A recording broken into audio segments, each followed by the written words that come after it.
오늘 옆 사람과 인사하고 말씀 듣겠습니다. 사랑합니다. 축복합니다. 한마디 더 합시다. 하나님께서 우리와 함께 하십니다.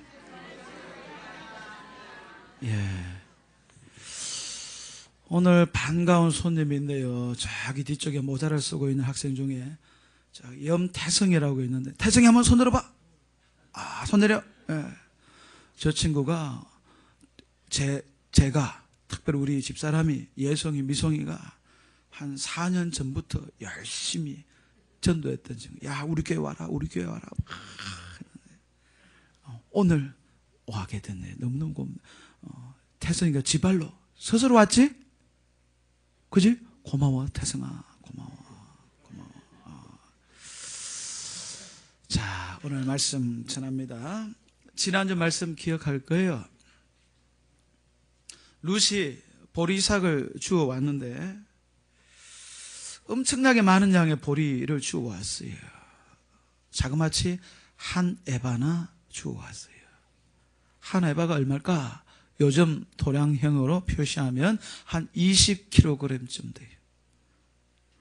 하루 나가서 보리삭을 줍고 왔는데 20kg, 쌀 한 포대, 보리 한 포대 들고 온 거예요. 하루 일해가지고는 이만큼 주워올 수가 없어요. 그래서 시어머니 나오미가 깜짝 놀랐어요. 야, 어떻게 된 일이냐? 누구네 밭에서 일을 했길래 이렇게 많이 주워오냐? 누가 너 도와준 거 아니냐? 이렇게 묻습니다. 그러니까 며느리 룻이, 어머니, 보아스라는 사람 밭에 갔습니다. 보아스라는 사람의 밭에 갔는데 그 사람이 오늘 하루만 내 밭에서 일하지 말고 추수가 끝날 때까지 계속해서 내 밭에서, 자기 밭에서 일하라고 합디다. 뿐만 아니라 자기 소년들, 일꾼들, 남자 종들을 얘기하겠죠. 자기 소년들 곁에서 일하라고 합니다. 이런 얘기를 들으니까, 이 얘기를 듣는 순간 나오미가 더 깜짝 놀라요. 나오미의 눈이 확 뜨이는 거예요. 활짝 열립니다. 누구라고? 보아스라고? 아니, 그 사람 우리 친족인데? 아니, 그 사람 죽은 네 시아버지 친족인데, 친척인데? 그리고 그 사람 친척이니까 우리 기업을 물을 사람인데, 우리 기업을 물어줄 사람이다. 이런 얘기를 합니다. 그러면서는 나오미가 룻에게 이렇게 얘기합니다. 야, 보아스가 우리 친족이고 우리 기업을 물을 사람이니까 절대 다른 밭 가지 말고 보아스 말대로 보아스 그 사람 밭에서 계속 이삭을 줍거라. 그리고 보아스가 자기 남종들 옆에, 자기 소년들 옆에 곁에서 일하라고 했는데, 그렇게 호의를 베풀어 줬지만 남자들 못 믿는다. 보아스의 남자 종들을 하더라도 남자 아니냐 못 믿는다. 보아스의 여자 종들, 보아스의 소녀들 옆에서 일하거라. 이렇게 코치해 줍니다. 왜 나오미는 보아스라는 사람의 이름을 들었을 때 깜짝 놀랐을까요? 며느리 룻이, 어머니, 내가 보아스라는 사람 밭에 가서 일했습니다. 보아스라는 사람이 자기 밭에서 계속 일하라고 합디다. 보아스에 관해서 얘기를 하니까 이 시어머니 나오미가 깜짝 놀라잖아요. 그러면서 눈이 확 뜨이는 거예요. 왜 그렇습니까? 하나님께서 이 보아스라는 사람을 통해서 내 인생을, 우리 며느리 인생을 축복하시고 회복하시고 일으킬 것 같은 그런 기대감이, 그런 느낌이 확 몰려오는 거예요.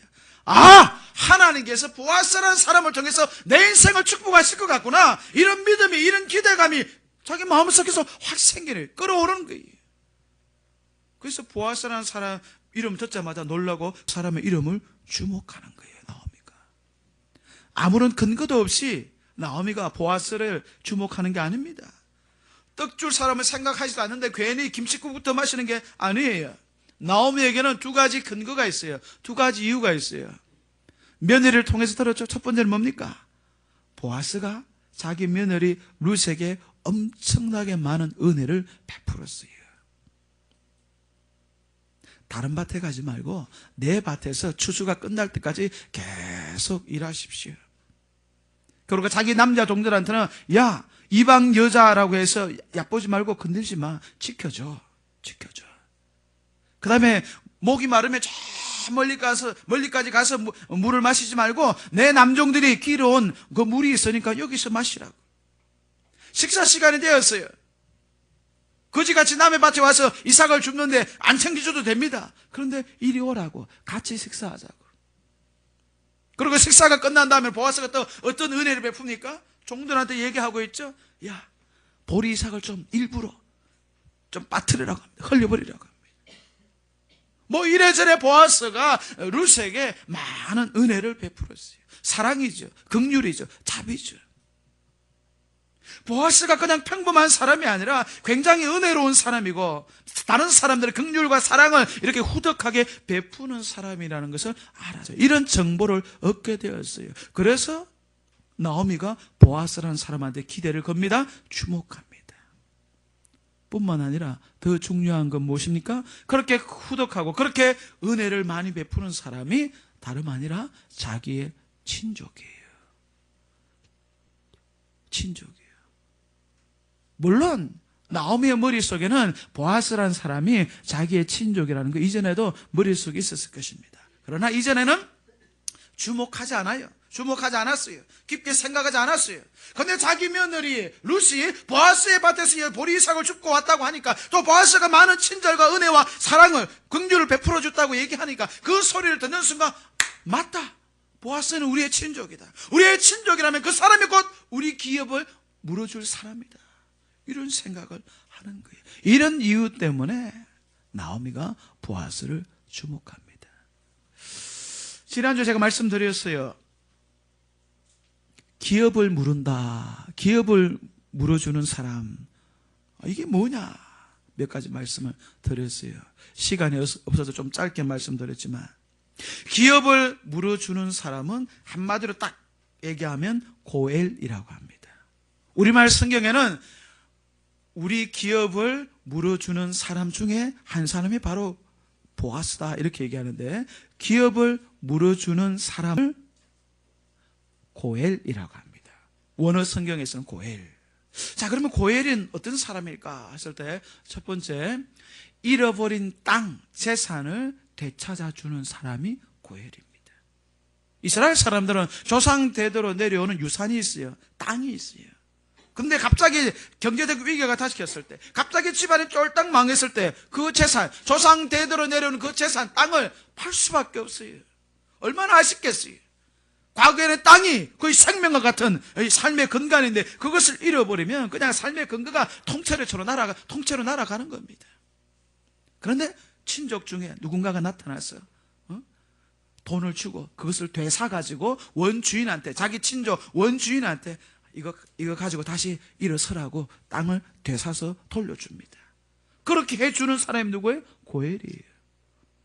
또 어떤 사람이 고엘이냐 하면 노예 상태에 있는 사람에게, 그 노예 상태에 있는 사람의 주인에게 몸값을, 몸값을 지불해주고 이 사람 노예에서 좀 풀어주세요. 자유민이 되게 해주세요. 이 사람을 해방시켜주세요. 몸값을 지불해주고 노예를 해방시켜줄 때 그 사람을 고엘이라고 합니다. 또 어떤 사람이 고엘이냐 하면 억울한 사람의 누명을 풀어주는 사람이 고엘이에요. 어떤 경우냐 하면 어떤 사람이 억울하게 살해됐어요. 죽었어요. 그런데 그 사람의 친족 중에 누군가가 나타나가지고 이 사람 억울하게 죽은 거 아니야? 그것을 확인하고 그 사람을 죽인 가해자를 찾아가지고 피해 복수를 할 때, 죽여버릴 때, 요즘 사람들이 이렇게 했으면 안 되겠죠. 과거에는 이것을 명예살인 하면서 좋게 하겠죠. 자기 친족 중에 누군가가 고의적으로 억울하게 살해당했을 때 그 가해자를 찾아가지고 피해 복수를 할 때 그 사람은 고엘이라고 합니다.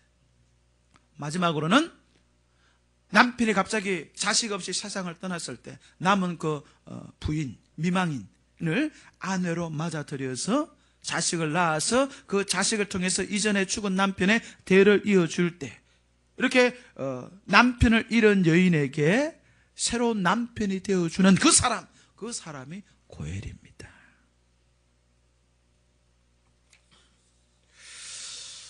그래서 이런 사람이 고엘이니까 나오미가 보아스라는 사람의 이름을 듣는 순간 보아스는 우리의 고엘이 되겠네. 특별히 이 네 가지 중에서 첫 번째와 네 번째를 생각했을 거예요. 우리 집안이 베들레헴을 떠나서 모압으로 갈 때 다 재산을 처분했는데 이 보아스가 우리 땅과 재산을 회복시켜 줄 수도 있겠구나. 내 사랑하는 며느리가 젊은 나이에 과부가 됐는데 나는 더 이상 소망이 없지만 내 젊은 이 며느리, 이 과부가 된 이 며느리 룻을 아내로 맞이해 드려서 룻과 결혼할 사람이 보아스일 수 있겠구나. 이런 기대, 이런 생각을 나오미가 하게 된 거예요. 그래서 나오미가 보아스를 주목하고, 야, 보아스 밭을 절대 떠나지 마라. 앞으로 계속 보아스의 밭에 가서 일을 해라. 보아스의 남자 종들 곁에 있지 말고 여자 종들과 어울려서 일을 해라. 나오미 속에 무슨 마음이 있겠어요? 뭔가 이 보아스가 이 정도의 친절을 베풀어 주는데 몇 개월 동안 보아스의 밭에서 자기 며느리가 일을 하면서 보아스와 자기 며느리 룻이 점점점 더 가까워져서 결혼하는 역사가 일어나면 얼마나 좋을까, 이런 생각을 가지고 며느리한테 그렇게 고치를 한 거예요. 그런데 추수가 다 끝나가도록 아무 일이 안 일어납니다. 새로운 변화, 초심이 전혀 없어요. 이전에 그 상태 그대로예요. 새로운 뭔가 변화가 일어나야 되는데 보아스가 자기 며느리 룻이 더 마음에 쏙 들어가지고 나 저 여자는 결혼하고 싶습니다, 이렇게 제안, 프로포즈 같은 거 해야 되는데 그런 게 전혀 없어요. 답보 상태예요. 답보 상태. 지난주 마지막 말씀 볼까요? 룻기 2장 23절 말씀 보시기 바랍니다. 룻기 2장 23절 말씀 우리 같이 읽습니다. 시작. 이에 룻이 보아스의 소녀들에게 가까이 있어서 보리 추수와 밀 추수를 마치기까지 이삭을 주우며 그의 시어머니와 함께 거주하니라. 예, 보리 추수도 마치고 밀 추수도 마칠 때까지. 보리 추수가 4월 중순에 시작돼요. 밀 추수는 5월에 시작돼요. 그래서 이 추수가 4월 중순에 시작해서 밀 추수는 6월 중순에 마쳐요. 한 2개월 동안 보아스의 밭에서 일했는데 아무런 일이 안 일어났어요. 뭔가 일이 일어나야 되는데 아무런 일이 안 일어났어요. 그러니까 나오미 입장에서는 답답한 거죠. 혹은 내가 잘못 괜히 기대했나? 섣부르게 괜한 믿음을 가졌나? 아이고 참 내가 쓸데없는 기대를 한 것 같다, 이렇게 생각을 쳐볼 수 있어요. 단념할 수 있어요. 그런데 나오미가 이상한 행동을 합니다. 우리 오늘 말씀 다시 보시기 바랍니다. 룻기 3장 1절부터 4절까지 말씀입니다. 룻기 3장 1절부터 4절까지 우리 교독합니다. 제가 먼저 봅니다. 룻의 시어머니 나오미가 그에게 이르되 내 딸아, 내가 너를 위하여 안식할 곳을 구하여 너를 복되게 하여야 하지 않겠느냐.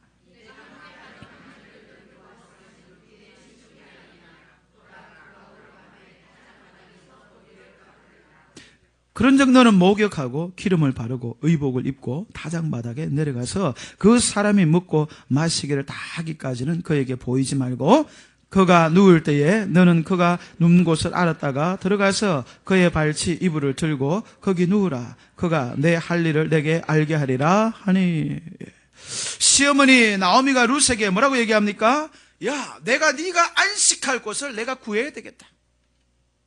안식할 곳을 구해줘야 되겠다는 거예요. 이게 무슨 말이에요? 젊은 나이에 과부가 된 자기 며느리한테 야, 내가 네 안식할 곳을 찾아주마, 구해보마. 무슨 말이에요? 재혼자리 알아준다는 거예요. 너 내가 결혼시켜서 좋은 남편 만나서 행복하게 살도록 내가 한번 노력해보마, 힘써보마, 그런 뜻이에요. 그러면서 하는 말이 야, 오늘이 무슨 날인지 아냐? 이 추수가 끝나는 마지막 날이다. 이스라엘 사람들은 추수가 끝나는 마지막 날에 큰 축제를 엽니다. 추수를 다 마치고 포도주를 마시고 떡을 먹고 막 이렇게 하면서 실컷 마시고 먹고 춤을 추면서 놉니다. 그게 추수 마지막 날이에요. 그러니까 마지막 날 밤 같으면 그냥 사람들이 일종의 기분이 업되어 있어요. 취합니다.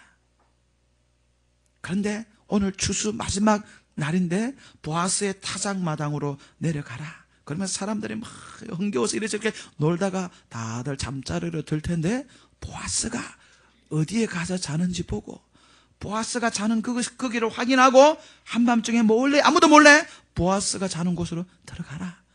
들어가서 보아스 발치에 네가 옆에 누워서 같이 자라. 그러면 새벽녘에 보아스가 깨서 에이, 너 누구냐? 뭐 이런 일이 벌어질 텐데 그 다음은 나도 모르겠다. 그 다음은 보아스가 알아서 할 건데 하여간 가라. 이게 뭐 하라는 거예요? 기다려도 뭔가 일이 안 일어나니까. 분명히 하나님은 자기가 생각하기에 하나님께서 보아스를 자기 인생을 축복하기 위해서 보내준 사람이라고 생각했는데 보아스와 룻 사이에 아무런 일도 안 벌어지니까 나오미가 답답한 상황에서 먼저 나서서 행동하고 있어요. 어떻게 해요? 자기 며느리한테 한밤중에 보아스가 자는 침실로 들어가서 보아스를 나쁘게 얘기하면 성적으로 좀 유혹해보라는 거예요. 아주 도발적인 모험을 감행하고 있습니다. 이 나오미의 지시, 나오미의 명령, 이것을 우리가 어떻게 받아들일까요? 오늘날의 기준으로 보면 윤리적으로 옳지 않습니다. 도덕적으로 옳지 않아요. 나쁜 행동입니다. 죄입니다. 근데 성경은 나쁘다고 하지 않아요. 죄라고 하지 않아요. 당시의 상황과 맥락을 고려해서 하나님께서 이런 행동을 받아들여 주시는 거예요. 고대 사회에서는 남편이 죽으면 여자는 거의 끝장난 거나 마찬가지예요. 생존할 수 있는 가능성이 거의 없어요. 그런 상황에서 미망인이 된 과부가 된 여인을 그냥 방치하는 것은 당신 죽으라 이런 것이나 마찬가지예요. 그래서 고대 사회에서는 그 홀로 된 아내를 친족이나 특별히 우선적으로 자기 형제들이 아내로 맞아들이는 그런 제도가 들어 있었어요. 이것을 하나님께서 묵인하시고 허용해 주셨어요. 성윤리 이전에 생존권이 우선이에요. 사람 먼저 살아야 되는 거예요. 그런 차원에서 다른 데 결혼하기 전에, 다른 사람과 재혼하기 전에 자기 형제들이 책임지라. 그리고 친족이 책임지라. 그것도 안 되면 다른 사람과 재혼해도 된다.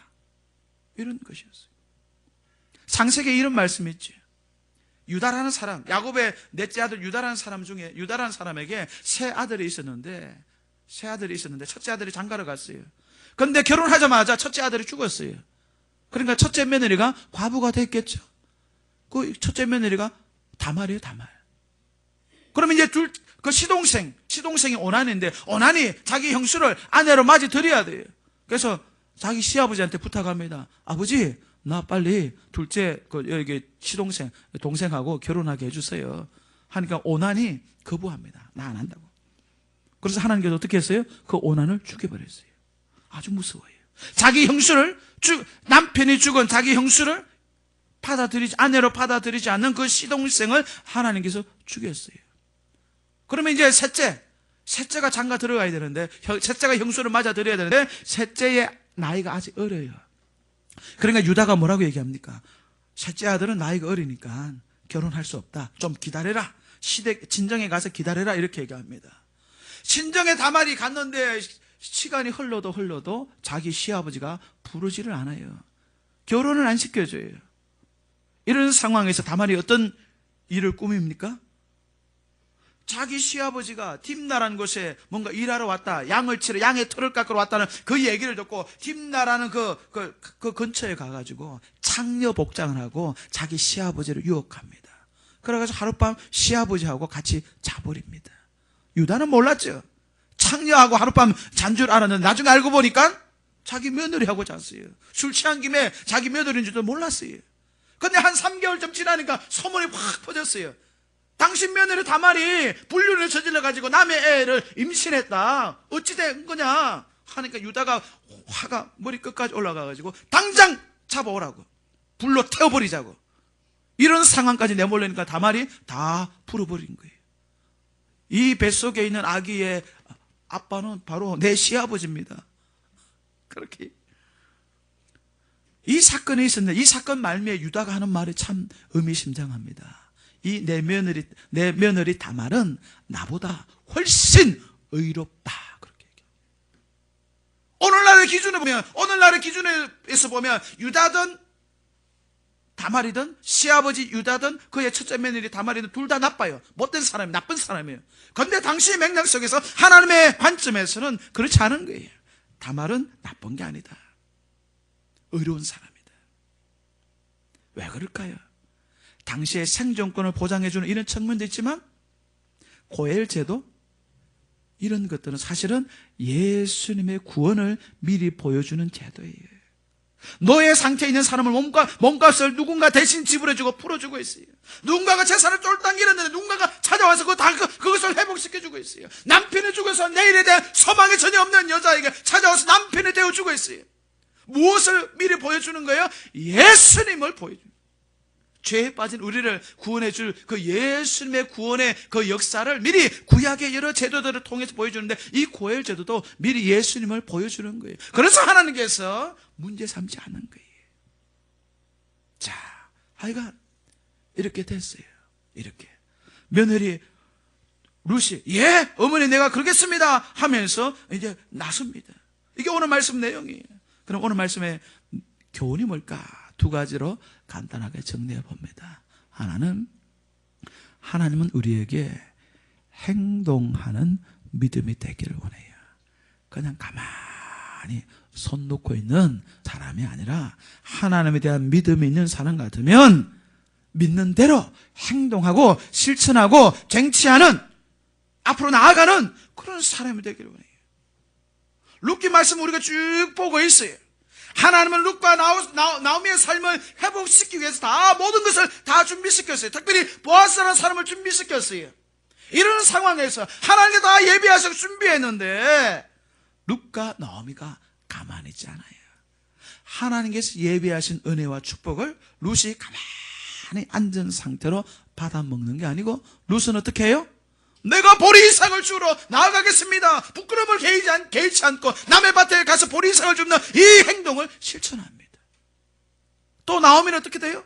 보아스와 룻 사이에 뭔가 일이 일어날 것 같은데 아무런 일도 일어나지 않고 답보 상태에 있을 때 보아스가 하나님께서 내게 주신 그 비장의 카드, 회복의 카드라고 생각했는데 아무런 일도 일어나지 않았을 때 그래야 하나님께서 다 알아서 하시겠지 이렇게 머물러 있는 것이 아니라 두 사람이 연결되게끔 두 사람의 결혼관계로 골인할 수 있게끔 이 나오미가 적극적으로 일어서서 일종의 시나리오를 작성하고 사건을 꾸미고 막 행동하고 그렇습니다.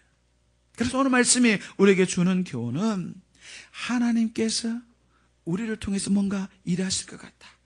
하나님께서 이 일을 축복하실 것 같다. 이 일은 하나님께서 허락하시는 것 같다. 하나님 기뻐하시는 일인 것 같다. 이런 마음의 느낌과 확신과 믿음이 내 마음속에 싹 다가오면 어떻게 돼요? 행동하라는 거예요. 일하라는 거예요. 나가라는 거예요. 하나님 다 하십시오. 그게 아니죠. 하나님께서 우리 마음에 이런 감동과 이런 믿음과 이런 기대감을 심어주면 하나님께서 허락하신 줄 내가 믿습니다. 내가 이렇게 하겠습니다. 나아가라는 거예요. 할렐루야. 예, 오늘 말씀이 그것이에요. 제가 제 친구 목사님한테 참 많은 자극을 받고 도전을 받는다고 했죠. 가깝게 지낸 친구 같은 목사님이 있어요. 2살 많지만 친구처럼 지내는 목사님이 있어요. 개척한 지 5년 됐는데 200명이 넘게 출석해요. 그래서 제가 신기하죠. 목사님 도대체 비결은 뭐야? 와 이렇게 뭐냐? 했을 때 얘기했죠. 제가 이 목사 개척교회가 다른 비결이 있겠나? 우리는 월화수목금토일 일주일 내내 전도한다. 이런 얘기를 그게 내 마음에 도전이 됐어요. 그뿐만 아니라 그것 말고 또 없냐 했을 때 제 친구가 하는 말이 야, 이 목사 나는 출근하는 사람들 대상으로 전도해. 출근하는 사람들. 낮에도 전도하지만 오전에도 오후에도 전도하지만 이른 아침에 7시, 7시 반, 8시 이전에 출근하는 사람들 대상으로 버스 정류장에 가서 지하철 입구 가서 그런 사람들 대상으로 전도해. 교회가 젊은 사람으로 또 많아지려면 개척교회가 일어서려면 그런 식으로 전도도 해야 돼. 다르게 그냥 전도하지 마. 그렇게 얘기해요. 이미 이건 얘기했던 거예요. 근데 최근에 제 친구가 또 무슨 얘기를 하냐면 이런 얘기를 해요. 이 목사 여기저기 중요한 거점마다 몇 명, 10명씩 나가서 전도하는 것도 좋지만 전 교인이 다 한 거점에 나가서 전도해봐. 그것도 아주 좋아. 우리 교회는 매달 한 번씩 이마트 앞에 가서 전도해. 이마트 앞에 가서 우리 교회인들 한 출석이 200명이지만 한 100명, 150명이 가서 다 한꺼번에 한 1시간 동안 전도한다 이거야. 온 교인이 찬송하고 앞에 전도하는 사람은 한 10명 정도 있다 이거야. 10명이 나가서 전도하는 것보다는 전 교인이 나가서 뒤에서 다 찬송하고 앞에서 몇 명이서 전도하는 거, 세상 사람들 이것을 더 주목한다 이거. 저 교회 도대체 어떤 교회야? 전 교인이 전도하는. 제가 제 친구가 하는 목회를 보면서 많은 자극과 도전을 받아요. 부흥에 대한 열정이 있으니까 열심히 전도하는 거예요. 열심히 전도하려고 하니까 수많은 아이디어들이 쏟아지는 거예요. 아이디어들이 쏟아질 뿐만 아니라 어떻게 해요? 쏟아지는 아이디어들도 이 친구 목사가 열심히 행동해요. 움직여요. 성도들도 따라줘요. 오늘 말씀이 우리에게 이것은 하나님께서 기뻐하신 일이다. 하나님이 허락하시는 것 같다. 하나님께 내 인생을 이런 방향에서 축복하실 것 같다. 이런 느낌과 이런 믿음과 이런 기대가 생기며 움직이라는 거예요. 행동하라는 거예요. 나오미가 그런 방향으로 지금 움직이고 있어요. 두 번째 교훈은, 마지막 교훈은 뭐냐? 믿음의 행동은 전념된다는 거예요. 나오미가 원래 이랬던 사람이 아니에요.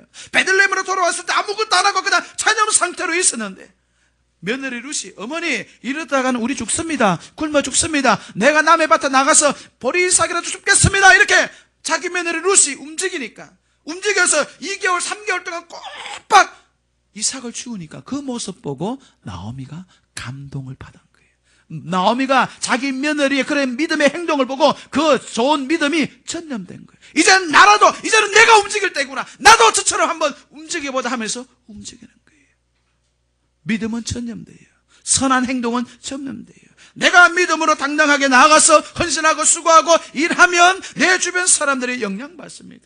내가 믿음을 신앙생활 제대로 하면 내 자식이 믿음 생활 잘합니다.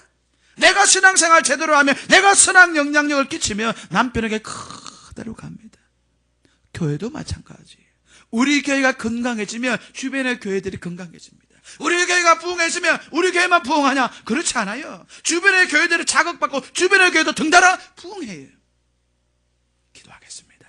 하나님 아버지, 뭔가 답답한 상황에 있을 때, 그럼에도 불구하고 이 일이 하나님께서 허락하시고 기뻐하신 일이라면 상황의 변화가 없다 할지라도 과감하게 모험하고 과감하게 움직이고 과감하게 헌신하고 과감하게 행동하는 그런 믿음의 소유자 되게 하옵소서. 뿐만 아니라 우리의 믿음의 행동이 주변 사람들에게, 자녀들에게, 다른 교회들에게 선한 영향력을 끼치면 기억하게 하시고 우리가 앞장서서 좋은 믿음의 행동을 할 수 있도록 축복해 주옵소서. 예수님 이름으로 기도합니다. 아멘.